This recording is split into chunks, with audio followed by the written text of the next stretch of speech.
On the morning of August 14th, 73 AD, a woman named Cartamandua knelt on cold stone in a Roman military camp near what is now northern England.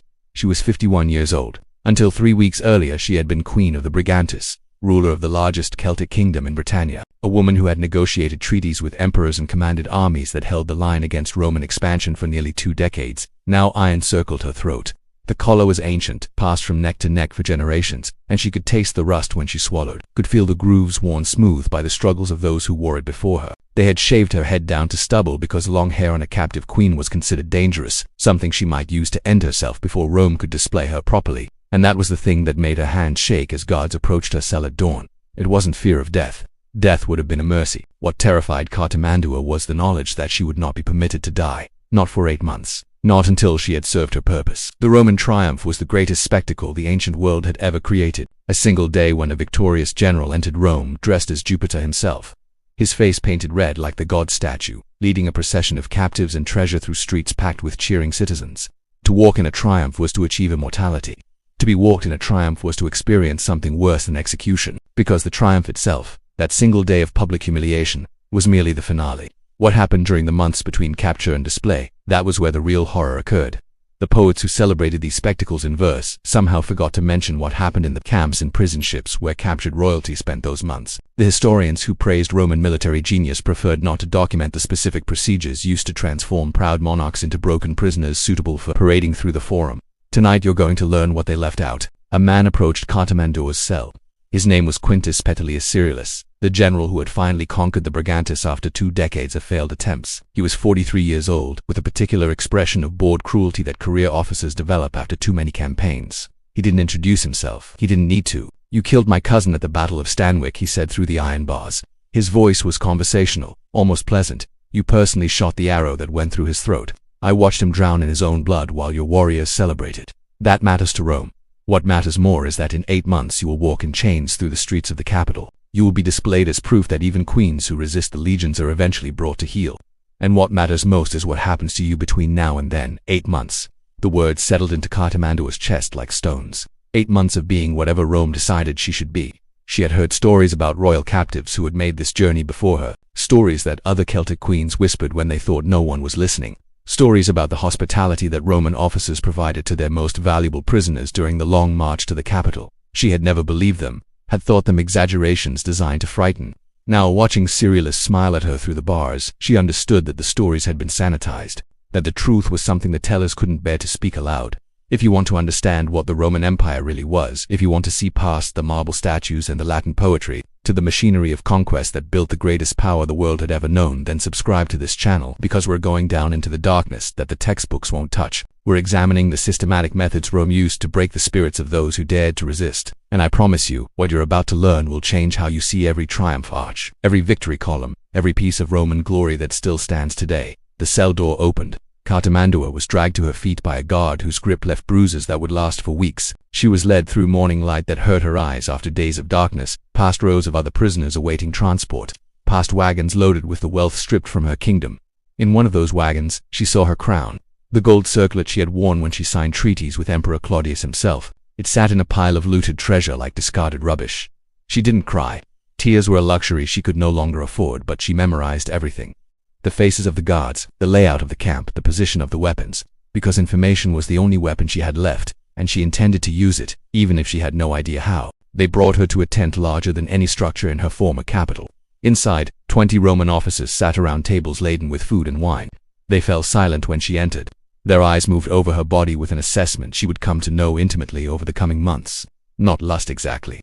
Something colder, an evaluation of function, of use, of what purposes a captive queen might serve during the long journey to Rome, and what condition she needed to be in when she finally walked through the forum. A man stood at the head of the table. Cerius, as he gestured to a space that had been cleared on the floor in the center of the room. "Kneel there," he said. "Tonight you will learn what hospitality means in a Roman camp. What you provide to us during these months will determine whether you reach Rome intact or broken. Choose wisely." The system that Rome had developed for processing royal captives was not random cruelty. It was organized, methodical, refined over centuries of conquest.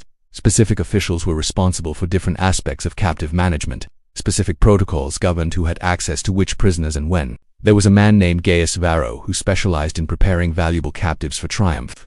He was 57 years old in the year 73 AD, a career administrator who had served under 4 emperors. His official title was Praefectus Custodiarum, Prefect of Custody. His unofficial role was to ensure that royal prisoners arrived in Rome suitable for display. Suitable meant recognizable as royalty. Suitable meant capable of walking the required distance through the city without collapsing.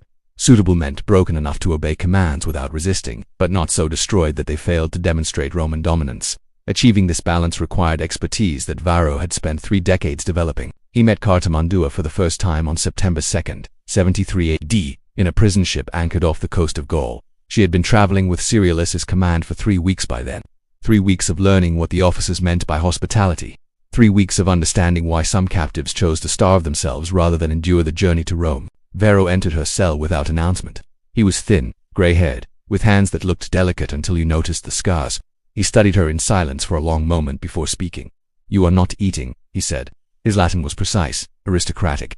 "This is unacceptable. You will arrive in Rome at an appropriate weight, or you will be fed through methods that are unpleasant for both of us." "I don't want to reach Rome," Cartimandua replied. Her voice came out as a whisper. 3 weeks had done that to her. "Then you misunderstand your situation. What you want is irrelevant. What Rome requires is your presence in the triumph. Everything else, your dignity, your comfort, your will, these are negotiable. Your body is not." Varro had developed techniques over his career that he described in reports as preparation methods. These reports still exist in fragmentary form, scattered across various Roman archives. They describe procedures for maintaining captive health, protocols for preventing suicide attempts, strategies for breaking resistance while preserving physical appearance. They use clinical language. They discuss problems of captive management the way a farmer might discuss problems of livestock breeding. They never use words like torture or rape because Romans didn't have to. Everyone understood what hospitality meant. Everyone knew what happened in the ships and camps where royal prisoners spent the months before their public display. The official language simply provided cover for practices that were standard procedure in the machinery of Roman triumph. Some captives survived this process intact enough to be permitted life after the triumph. Zenobia, Queen of Palmyra, was captured in 272 AD and walked in Emperor Aurelian's triumph. She was then married to a Roman senator and lived to old age in a villa outside Rome, a curiosity for dinner parties, a conversation piece about barbarian queens who learned to appreciate civilization. Others were executed immediately after the triumph, strangled in the Tullianum prison while the celebration continued above them. The deciding factor was not mercy, it was utility. A captive who might still serve as a political symbol lived. A captive whose execution would provide better propaganda died. Both fates required months of preparation to achieve the correct effect. Cartimandua reached Rome on April 19, 74 AD. She walked through the streets in chains while crowds cheered and threw flowers. She walked past the Senate house where she had once negotiated as an equal with Roman ambassadors. She walked past the Temple of Jupiter where Cerialis would offer prayers of thanksgiving for his victory. She walked knowing that everything she had been was now reduced to this single moment of spectacle, knowing that after tonight, whether she lived or died, she would never again be Cartimandua. She would be the Brigantis queen who was conquered. A footnote in someone else's story of glory. That was the genius of the Roman triumph. It didn't just defeat enemies, it erased them. It transformed human beings into symbols. It made people into props in a narrative that would be told and retold for 2,000 years. Always from the perspective of the victors, always celebrating the glory of Rome, never asking what that glory cost the people who were consumed to create it.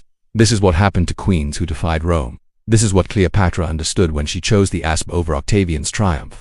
She knew that the single day of public humiliation would be the least terrible part. She knew about the months of preparation that preceded it. She knew what hospitality meant in Roman camps.